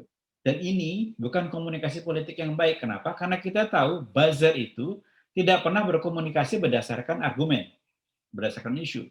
Yang mereka lakukan tadi, menyerang secara personal, membuat hoax, membuat disinformasi, gitu. Ya. Berbeda dengan akun yang kontra. Di akun yang kontra, kita lihat ada keterlibatan tokoh, ada keterlibatan institusi. Jadi partai ada di situ, fraksi ada di situ, tokoh ada di situ, ya. Jadi kalau misalnya di subcluster Demokrat ada Partai Demokrat dan Agus Yudhoyono, ya. Kalau di subclusternya PKS ada fraksi PKS, ada Hidayat Nur Wahid, selain yang lain-lain, gitu, ya. Jadi ini pola yang menarik, ya. Sekali lagi, akun yang pro RUU Ciptaker itu komunikasinya mengandalkan buzzer, ya, mengandalkan buzzer. Istilah Jawanya tinggal gelanggang colong pelayu. Jadi udahlah, kamu aja yang ngadepin, kiranya pergi. Jadi mereka yang bertanggung jawab atas RUU tersebut malah tidak turun untuk membela RUU-nya, gitu, ya. Sebaliknya, para penolak melakukan fungsi edukasi politik. Mereka turun langsung, mereka mengedukasi, mereka maju dengan argumen. Jadi kayak yang kontra maju dengan argumen, yang pro maju dengan personal attack, gitu, ya. Apa namanya? Dari peristiwa itu, yang paling diingat publik adalah walkout dan nikmati, gitu, ya. Jadi, again ya, ini era post-truth, drama matters, gitu ya. Aksi itu berpengaruh. Nggak selalu argumen berpengaruh, aksi itu berpengaruh. Itu yang juga memunculkan, jadi publik mempersepsi walkout dan insiden nikmati itu sebagai simbol perjuangan, simbol harapan, bahwa harapan mereka diperjuangkan. Gitu. Kelihatan, sesederhana itu. Karena ya sekali lagi kita tahu, ini bukan soal benar salah ya, ini soal persepsi publik. Publik itu, ya, kita tahu, dalam era digital ini, dalam era media sosial ini, pertama span of attention-nya makin pendek, ya. Mereka nggak lagi terlatih untuk baca panjang-panjang. Kalau saya ngobrol dengan para redaktur media online itu, mereka tuh nulis artikel itu rata-rata 200 sampai 400 kata. 200 kata itu sama dengan panjangnya caption Instagram. Sampai 400 kata, ya. 500 kata itu sudah kebanyakan buat mereka. Tapi juga teman-teman lihat bagaimana 200-400 kata itu kemudian bisa dipecah sampai 8 halaman supaya bisa dapat iklan. Jadi kecil-kecil banget gitu. Jadi hitungannya dia 200 sampai 400 kata, ya, maksimal 10 paragraf. Masing-masing paragraf itu hanya 3 sampai 5 kalimat. Gitu. Jadi memang pendek banget, ya. Jangan harap, karena mereka bilang di atas 400 kata minat bacanya sudah turun. Jadi kalau kita ngasih teks 800 kata, 1000 kata, nggak dibaca. Sesederhana itu. Jadi publik kita atensinya sependek itu. Sama seperti video, ya. Video yang ditonton itu antara 30 second sampai 1 menit. Di atas itu sudah berkurang penontonnya. Walaupun sekarang ada tendensi orang mulai menonton long video di media sosial, video-video panjang. Ya. Itu kira-kira sebagai pengantar diskusi. Maaf kalau misalnya agak kepanjangan. Silahkan kalau misalnya ada yang bicara, mau bertanya. Terima kasih. Assalamualaikum warahmatullahi wabarakatuh. Waalaikumsalam warahmatullahi wabarakatuh. Nah, Mas Tommy, ini sangat menarik sekali ya terkait dengan masalah lagi dikontekskan dalam masalah politik ya. Bapak Ibu sekalian, kalau memang ada yang mau ditanyakan bisa langsung ke beliau, saya rasa ya, karena saya sebenarnya sudah buka di chat tapi belum ada yang merespon. Jika Bapak Ibu semuanya ada yang ingin disampaikan, silakan bisa langsung aja, saya rasa ya. Oke, saya nanya, Mas Jubari. Siapa ini ya? Iqbal. Oh ya, silakan Mas Iqbal. Assalamualaikum warahmatullahi wabarakatuh. Waalaikumsalam warahmatullahi wabarakatuh. Ya. Izin saya tutup aja. Kan gini, yang menarik lah tadi ya ulasan Mas Tommy ya. Pertanyaan begini, PKS ini kan kalau soal kaderisasi, resources luar biasa lah. Pertanyaannya, kenapa kita belum muncul sebagai pemenang? Apa kira-kira tips arahan dari konsultan ini? Apa yang harus dilakukan gitu loh, untuk 2024? Kalau saya lihat, Mas, menarik Mas. Ya silakan ya. Makasih. Assalamualaikum. Lanjutkan Mas. Kalau dilihat kenapa Mas? Mas Iqbal? Ya. Silakan, kalau Mas. Dilihat kenapa tadi? Dilanjutkan aja dulu. Ya, kalau tadi saya lihat Mas Tommy melihat memang masa depan itu ada di Demokrat ya. Salah satunya. Salah satunya, ya. Jangan dibuat menjadi faktor tunggal. Ya, gimana caranya PKS bisa lebih unggul dari Demokrat? Gini Mas. Makasih. Ini memang jadi pertanyaan Mas. Ini juga bagian dari riset yang saya cermati, ya, yang saya pelajari tentang dampak online terhadap offline. Ya, kita sudah lihat dari riset maupun dari kehidupan nyata bagaimana online itu korelasi dengan offline. Tadi sudah dikasih, contohnya sudah dikasih. Misalnya yang terakhir adalah soal Trump tadi ya. Tapi pertanyaannya, kenapa dalam kontestasi elektoral PDIP menang terus? Gitu. Padahal mereka babak belur di media. Jadi istilahnya serangan udaranya mereka kalah, tapi serangan daratnya mereka menang, selalu menang. Pilkada kemarin terakhir juga menunjukkan itu. Walaupun di beberapa tempat mereka kalah ya.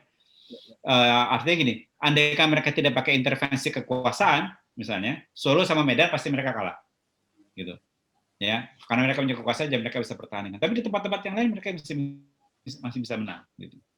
Saya lihat misalnya PKS juga berkoalisi dengan PDIP di beberapa tempat, Demokrat juga berkoalisi dengan PDIP di beberapa tempat, pragmatis saja.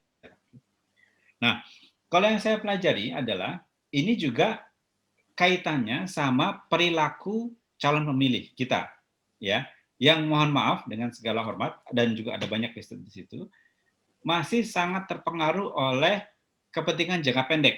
Dalam hal ini adalah uang, gitu, dengan segala macam justifikasinya. Jadi kalau Mas misalnya baca risetnya Burhanuddin Muhtadi gitu tentang politik uang, kan udah ada bukunya tuh, ya, jurnalnya juga sudah ada. Buat calon pemilih, ya. Persepsi yang terbentuk buat calon pemilih adalah soal untung rugi, gitu. Ini soal, jadi politik elektoral adalah politik transaksional. Lu dapat apa, gue dapat apa, lu jual, gue beli, gitu. Ya, karena mereka tidak melihat adanya harapan, mereka tidak melihat adanya impact dari politik ini terhadap kehidupan sehari-hari mereka. Kasarnya, siapapun yang menang, hidup mereka juga gini-gini aja, gitu. Ya, jadi yang kemudian mereka lakukan adalah mereka menukar harapan masa depan itu dengan transaksi. Jadi berapa yang mau kasih ke gue? Gitu. Ya, sama-sama jangka pendek. Politisi butuh suara, mereka butuh uang. Titik. Very simple. Mas Iqbal pasti paham. Kalau Mas Iqbal pasti kan terlibat dalam pemenangan kan. Dan mereka Mas Iqbal paham betul pasti soal pragmatisme ini. Gimana yang terjadi di lapangan itu adalah adu besar amplop, gitu. Di beberapa daerah, jadi ada beberapa daerah yang calon pemilihnya menentukan pilihan berdasarkan besarnya amplop atau siapa yang ngasih terakhir, gitu. Itu yang terjadi, gitu. Sayangnya begitu, dan itu yang dieksploitasi, digunakan. Gitu. Makanya kalau kita lihat, kalau kita perhatikan, dan itu juga sudah menjadi bahan riset, bagaimana kemudian yang terjadi, politisi terdorong untuk memperbesar pundi-pundinya. Sebagian untuk dirinya sendiri, tapi sebagian besar untuk membayarin suara, untuk beli suara. Jadi kontestasi elektoral pemilu itu semata-mata adalah jual beli suara. Very simple, sangat sederhana. Gitu. Dan bagaimana partai-partai kecil yang nggak bisa masuk ke Senayan itu kemudian menjadi maklar suara. Nih gue dapat 1.000 suara, nih nilainya segini, dan seterusnya. Dan mohon maaf, yang juga kita tahu dari lapangan bagaimana jaringan KPU KPUD juga menjadi sebagian dari pola itu, gitu. Bagaimana Mas Iqbal pasti paham tentang suara-suara yang disulap, gitu ya, dari tingkat kecamatan, kabupaten, kota, provinsi sampai ke nasional. Gitu. Itu yang kemudian menjadi wilayah abu-abu yang memutus tadi Mas, yang memutus hubungan antara online dengan offline. Gitu. Itu satu hal Mas ya, gitu. Kita ngomong soal realita pragmatis, gitu ya, realita pragmatis. Dari artinya Mas mau dibagi ya, kalau Mas mau jawaban yang formula yang pendek, gitu ya. PKS dengan popularitas yang besar, andaikan di backup dengan dana yang sama besarnya seperti PDIP, pasti menang. Konsisten antara serangan udara dengan serangan darat, gitu. Ya, karena ini Mas, contoh yang paling gampang juga Mas. Ini terasa di waktu pilkada. Insiden walkout-nya PD dan mati mic-nya PD pada RUU Ciptaker ternyata itu diingat oleh publik dan punya dampak pada saat pilkada kemarin, membantu awareness, membantu meningkatkan popularitas. Tapi Mas Iqbal juga pasti tahu kan, popularitas itu baru tangga pertama. Habis itu masih ada favorabilitas, masih ada supportabilitas, baru masuk ke elektabilitas. Tapi at least setidak-tidaknya membuat orang lebih aware, oh ini loh. Dan perlawanan yang sekarang, perlawanan terhadap kekuasaan yang ditunjukkan dengan pernyataan terbuka melawan intervensi kekuasaan, itu meningkatkan popularitas dan juga favorabilitasnya PD. Gitu. Orang boleh bilang apapun lah ya, orang bisa bilang itu manuver akrobatik dan segala macam, tapi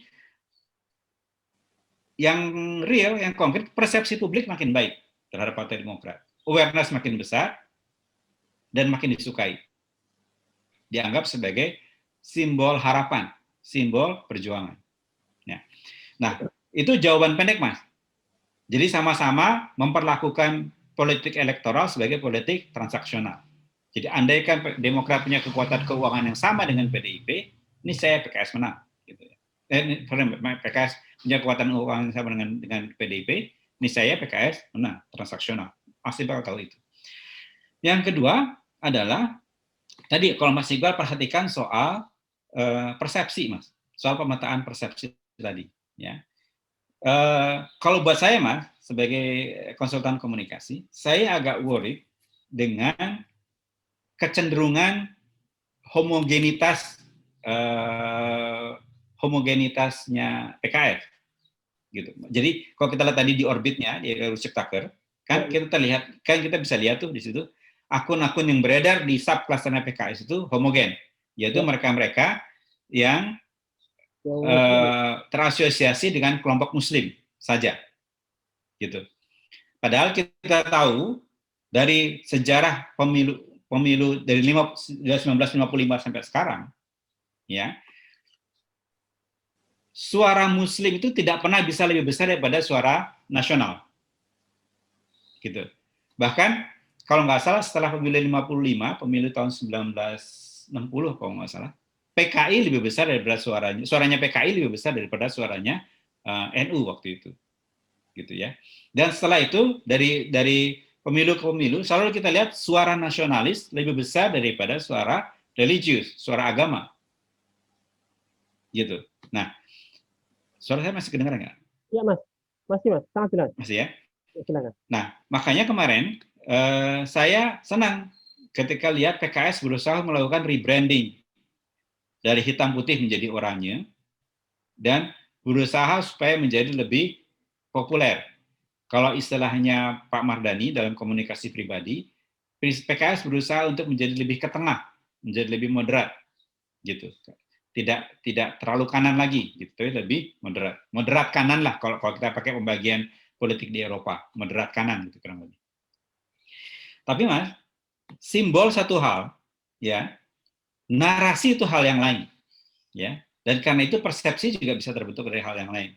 Saya sudah sampaikan pada beberapa teman di PKS, upaya mengganti warna, ya, mengganti simbol, gitu, itu harus diiringi oleh upaya untuk mengubah narasi.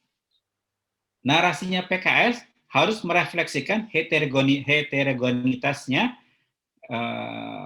masyarakat Indonesia, keberagamannya masyarakat Indonesia, gitu. Karena sejauh yang saya bisa tangkap ya Mas, simbolnya PKS berubah menjadi oranye, tetapi narasinya PKS masih hitam putih. Jadi ada, kalau dalam istilah branding itu, antara kemasan dan substansinya masih belum nyambung, gitu. Dan pada akhirnya publik itu akan menangkap substansi, gitu. Ya, ini sama misalnya yang terjadi ketika PD dihajar habis-habisan menjelang pemilu 2014. Nah, apa namanya, kemasannya anti korupsi, tapi kemudian terbongkar banyak yang korupsi, gitu. Ya, kemasannya anti korupsi, substansinya koruptif, sehingga akhirnya menimbulkan kemarahan publik, membuat suara PD anjlok dari 158 kursi menjadi hanya sekitar 47 kursi, gitu. Ya, jadi jawaban panjangnya adalah konsistensi brandingnya PKS. Kalau memang orangnya itu dimaksudkan sebagai upaya untuk bergeser lebih moderat, lebih ke tengah, maka narasinya pun harus disesuaikan. Jangan warna oranye, narasi hitam putih. Branding oranye, narasi hitam putih. Karena kalau enggak, publik akan menangkapnya sebagai conflicting message, pesan yang saling bertentangan. Gitu Mas, kira-kira jawaban pendek sama jawaban panjang. Ya. Gitu. Oke, terima kasih Mas. Baik. Sama-sama Mas. Mas Tommy. Berikutnya Mas Muhammad Idatul Rahman. Jadi melambaikan tangan. Mungkin ada yang mau ditanyakan Mas. Ini Mas Dayat ini beliau juga riset terkait dengan investasi. Ya, silakan Mas. Ya, terima kasih Mas Jumari. Mas Tommy, saya tertarik tadi dengan apa namanya yang disampaikan Mas Tommy. Memang ada kajian berbeda antara kajian serangan udara dengan serangan darat. Yang saya perhatikan kalau di pemilu itu variabelnya memang agak berbeda, Mas. Gitu. Betul. Kenapa misalnya citra PKS yang bagus di pemilu, tapi di perolehan suara masih kalah dengan partai-partai lain. Pengalaman saya di lapangan memang lebih kepada penguasaan para pemain suara di lapangan gitu loh. Dan itu bukan kepada, sebetulnya kalau kita dalami datanya Mas Burhanuddin Muhtadi soal kuasa uang itu, uang. Sendiri mengakui waktu dialog dengan para guru besar di UI, sebenarnya itu tidak lebih dari 30% saja yang bisa dibeli gitu, food buying. Tapi yang lebih besar itu sesungguhnya adalah, saya menyebutnya dan sekarang saya melakukan riset itu di pilkada soal broker gitu. Yes. Dan itu saya sebut dengan grosiran gitu. Di Madura itu ada caleg anak kemarin sore dari partai yang tidak terkenal itu dapat suara 200.000 lebih gitu. Itu karena dari broker gitu. Jadi memang kalau kita diskusi ini agak panjang dan variabelnya akan sangat banyak gitu. Itu aja mungkin bisa kita sambung dalam topik lain. Ya. Betul. Iya Mas Hidayatul Rahman, itu confirm Mas, memang begitu.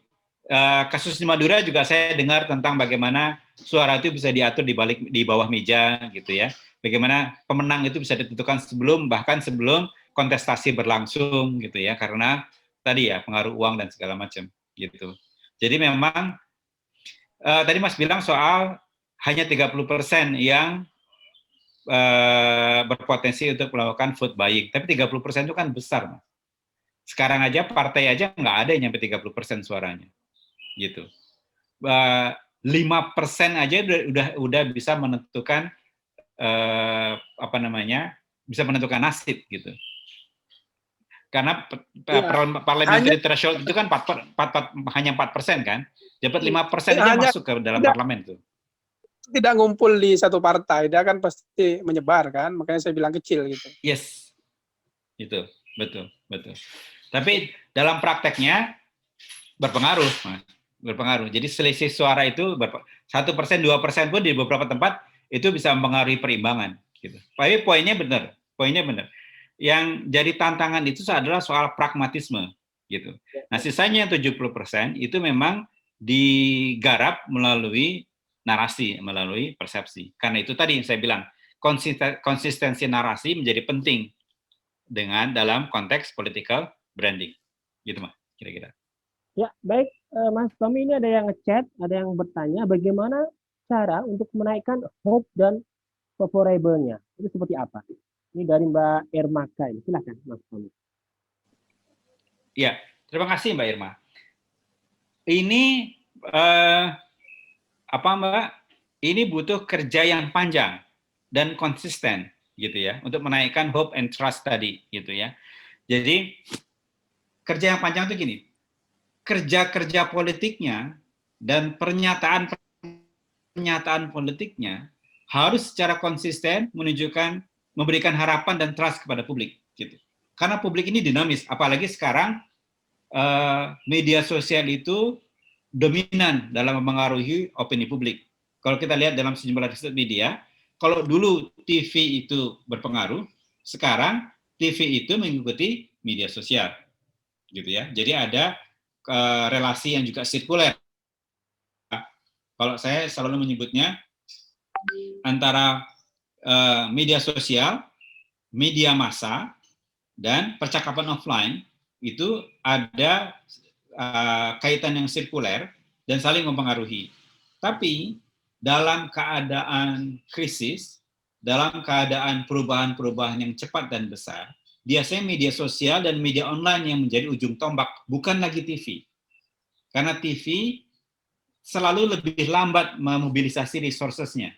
Jadi kalau ada apa-apa misalnya, orang lebih cepat tahu dari media sosial, kemudian dengan segera diamplifikasi oleh media online, baru TV mengikuti. TV itu sekarang fungsinya sebagai amplifier, pembesar, karena begitu isu itu masuk ke TV, dia biasanya jadi besar, jadi lebih besar, gitu ya.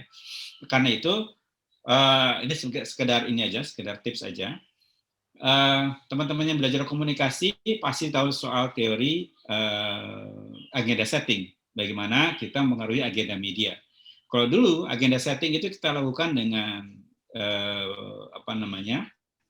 event, dengan pernyataan politik, dengan rilis, gitu ya. Sekarang yang kita lakukan itu adalah kita juga ngomong di sosial media. Kenapa? Karena media sekarang cenderung melihat apa yang menjadi tren di media sosial. Jadi media sosial inilah yang sekarang sangat berpengaruh pada agenda settingnya media massa. Gitu. Dan sebaliknya, apa yang dibicarakan di media massa yang ramai kemudian diobrolin lagi di media massa. Jadi mengamplifikasi itu, memperbesar itu. Gitu. Jadi sirkular seperti itu. Gitu. Balik lagi Mbak ke pertanyaannya Mbak Irma. Ini kerja-kerja yang panjang, Mbak. Kerja-kerja yang panjang dan harus konsisten. Ya, jadi kalau mau menumbuhkan trust and hope, gitu ya, mesti dibuat desain dari sekarang sampai ke 2024, ya. Apa saja kegiatan-kegiatan yang bisa gini, maaf terbalik. Yang pertama harus dilakukan itu adalah pemetaan, ya. Pemetaan persepsi publik. Apa sih yang menjadi atensi publik? Apa sih yang disukai dan tidak disukai oleh publik? Pemetaan ini biasanya kalau dulu dilakukan dengan riset media, clipping dan segala macam. Sekarang karena jumlahnya begitu banyak, maka big data ini yang menjadi tools ya untuk memetakan persepsi media itu sekarang apa yang menjadi atensi media pada saat ini, gitu ya. Nah dari situ kemudian baru diturunkan, ya baru diturunkan. Ini kan istilahnya gini, ini keinginan publik, ya. Maaf. Jadi kalau mau digambarkan, pemetaan tadi menghasilkan peta keinginan publik. Satu, ya. Nah, dalam branding kita tahu bahwa kita nggak bisa serta-merta ikut apa yang diinginkan oleh publik saja, gitu. Karena dengan demikian, kalau kita ikut begitu saja, kita kehilangan karakter. Dan publik tidak suka dengan subjek yang tidak punya karakter. Ya, karena itu kemudian kita juga harus bikin pemetaan karakter, brand karakter kita seperti apa. Ya, nah ini kemudian kita lihat irisannya antara keinginan publik dengan brand karakternya kita. Nah, irisan ini, ya, isu-isu yang ada dalam irisan ini yang kemudian kita turunkan menjadi agenda kegiatan dan agenda pernyataan. Gitu. Mana yang mencerminkan trust and hope dari publik. Ngerti nggak Pak kira-kira? Ya. Ya, Mas. Pemetaan, Ya, Mas. brand karakter, Ada irisannya, Ya, betul. irisannya itu kita turunkan menjadi agenda kegiatan, menjadi rencana kegiatan dan rencana pernyataan. Dan juga menjadi panduan bagi kita ketika misalnya kita menyusun narasi kegiatan atau narasi pertanyaan. Keyword-nya menjadi penting, key message-nya menjadi penting, gitu. Karena itu, misalnya kalau kepada klien, saya tuh selalu cara tanya, ini key message-nya apa ya? Gitu. Jadi kalau bikin event, bukan hanya sekedar bikin event, tapi apa sih key message yang mau kita sampaikan kepada yang bersangkutan, kepada publik? Misalnya gini, eventnya adalah sepeda bersama, bersepeda bersama. Ya, secara teknis mudah digunakan. Pertanyaannya, sepeda bersama ini mau kita narasikan sebagai apa? Kita kita ingin publik mengingat apa dari event bersepeda bersama ini? Karena gini, kalau bukan kita yang mengendalikan narasinya, maka kan ada orang lain yang akan mengendalikan narasi untuk kita. Gitu. Akan selalu terjadi perang narasi seperti itu. Contoh terakhir misalnya dalam kasus upaya pengambil alihan paksa Partai Demokrat. Narasi Partai Demokrat adalah gangguan eksternal, ya, intervensi kekuasaan. Tapi lawannya, Pak Muldoko dan kawan-kawan mengatakan ini urusan internal. Jadi ada narasi di situ. Dan kemudian kita harus kuat-kuatan di media publik, media massa maupun media sosial untuk narasi mana yang menjadi dominan bagi publik, narasi mana yang diingat oleh publik, itu yang menjadi penting, gitu. Karena kalau kita kalah di situ, maka ya percuma, nggak ada gunanya, gitu. Gitu, kira-kira. Itulah sebabnya sekali lagi big data yang bekerja 24/7 ini menjadi penting karena ini pergerakannya itu jam per jam, hari per hari, gitu. Bukan seminggu atau sebulan. Kalau dulu, zaman dulu, nggak ada, ya, ketika media massa itu masih sangat sedikit, gitu, orang masih cukup bikin analisis mingguan dengan analisis koran, analisis televisi, gitu ya. Tapi sekarang, ketika jumlah informasi itu membanjir 24/7, orang butuh tools untuk bisa menangkap itu, gitu. Nggak cukup, ya. Saya seringkali melihat bahwa orang melihat hanya istilahnya mantengin timeline, hanya ngelihat timeline. Kenapa? Timeline-nya itu banyak dan dia mengalir terus-menerus. Pertanyaannya mana yang kemudian menjadi atensi dari timeline tersebut? Timeline mana yang harus kita perhatikan? Gitu.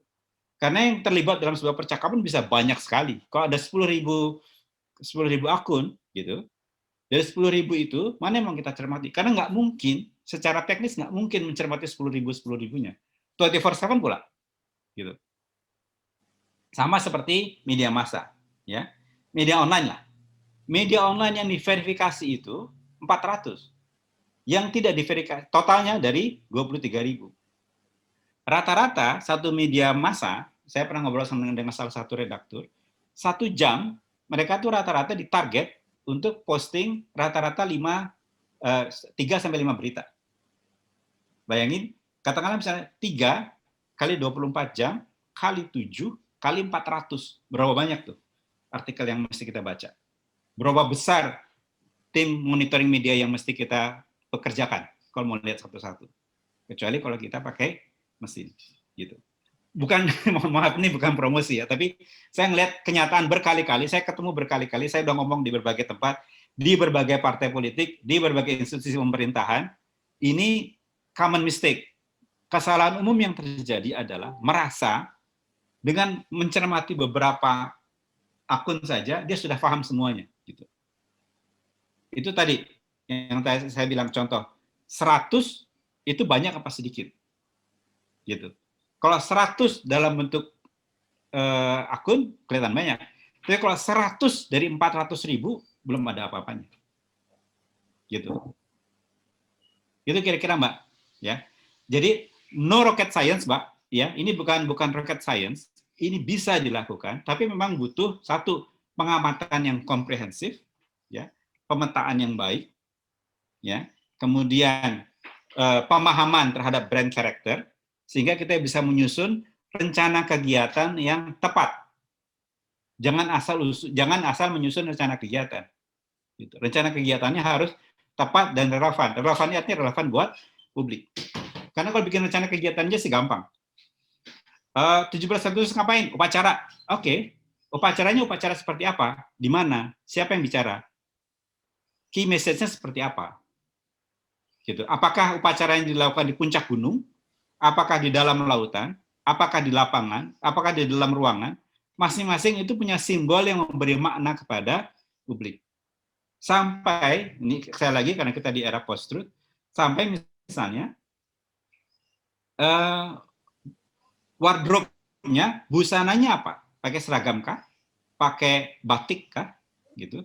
Lengan panjang atau lengan pendek? Berdiri atau duduk? Gitu ya. Rambutnya seperti apa? Karena kadang-kadang yang diingat oleh publik adalah hal-hal detail seperti itu, gitu. Ya, jangan sampai kita misalnya menanggapi, karena kemudian publik akan melihat bagaimana cara kita menanggapi itu. Ya, istana bicara dalam bentuk menteri bicara berdiri pakai batik. Kita menanggapinya seperti apa? Pakai kaos kah? Pakai polo shirt kah? Pakai kemeja seragam kah? Pakai batik kah? Berdiri atau duduk? Serius atau casual? Nah, hal-hal itu yang kemudian juga harus dipertimbangkan. Gitu. Jadi memang no rocket science, tapi memang banyak yang harus dipertimbangkan. Gitu Pak kira-kira Mbak Irma. Semoga bisa menjawab pertanyaannya. Ya, baik Mas Tommy, saya rasa cukup ya karena sudah melampaui waktu yang kita sepakati. Terima kasih banyak. Ya, terima kasih banyak atas tadi materi yang disampaikan ke kami. Insya Allah akan sangat bermanfaat buat kita semua, terutama dalam konteks bagaimana ke depan memanfaatkan big data. Mungkin masih ada closing statement dari Mas Tommy? Dari saya nggak ada, Mas. Dari saya nggak ada. Bukannya nggak ada. Kalau nggak ada harusnya nggak ngomong. Tapi maksud saya gini. Tadi kita bicara pada tema awalnya adalah soal political branding, baik personal maupun institusi. Saya titip pesan aja kepada teman-teman, gitu. Ketika melakukan branding, lakukan dengan konsisten. Ya, tadi contohnya, jangan sampai kemasannya oranye, substansinya masih hitam putih, gitu. Karena kemudian itu menimbulkan mixed message, publik menjadi bingung atau lebih buruk lagi menjadi distrust, gitu. Kedua, juga belajar soal, pasti teman-teman jago-jago di sana, yang mesti diingat adalah soal preferensi politik publik. Gitu. Banyak teman-teman yang sudah studi di sana, preferensi, dua kali mesti diperhatikan, preferensi dan perilaku politiknya publik, yang kemudian kita sesuaikan dengan karakter maupun visi misi yang mau kita jalankan. Kira-kira kayak gitu, Mas. Di big data adalah tools. Big data membantu, sangat membantu dalam mengarungi lautan informasi seperti sekarang.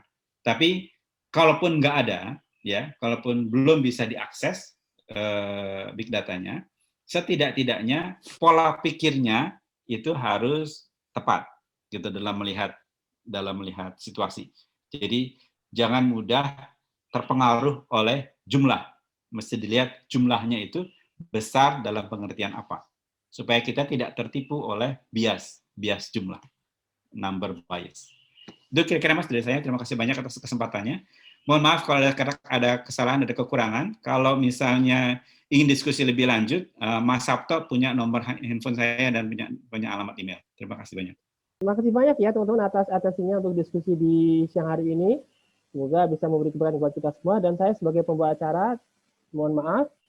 Dan sekali lagi terima kasih kepada Mas Tommy atas materinya. Dan kami dari SIR mengucapkan terima kasih kepada teman-teman semua ya. Baik, kita tutup dengan baca hamdalah. Alhamdulillahirabbil alamin. Terima kasih banyak. Dan saya semuanya, assalamualaikum warahmatullahi wabarakatuh. Waalaikumsalam warahmatullahi wabarakatuh.